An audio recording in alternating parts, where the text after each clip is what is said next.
Good morning, and welcome to your pre-market report for Friday, 7th November 2025. Let's walk through the global cues, domestic trends, and the stocks to watch before the markets open.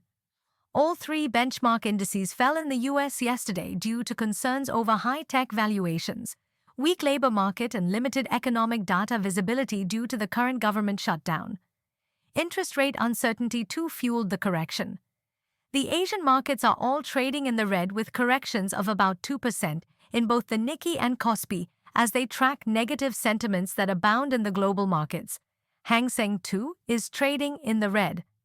GIFT Nifty futures are currently pointing towards a negative open for the Indian markets today, tracking weak global cues. Globally, outlook commentary suggests gold may face pressure so long as the US dollar remains strong and rate cut expectations are delayed. Industrial metal demand remains under watch. If global growth shows signs of picking up, these could see upside. Else risk remains on weak demand side. Mankind Pharma reported its fourth straight quarterly profit decline, as weakness in the over-the-counter segment offset strong growth in chronic care drugs. Pfaudler delivered a strong Q2 with profits surging over 170% year-over-year, supported by better margins and a healthy order backlog.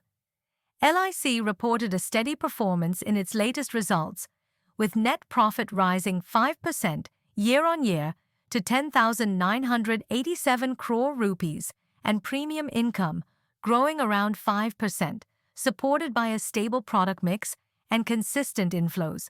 As a negative open is expected for Nifty, support for today will be around the 25,380 level, while resistance on the upside can be brought down to 25,620. Downtrend still persists, so the supports may be tested today. The key risks for the Indian markets today come from global cues such as US dollar strength, bond yield movement, and any volatility in crude oil, which could pressure sentiment at higher valuations.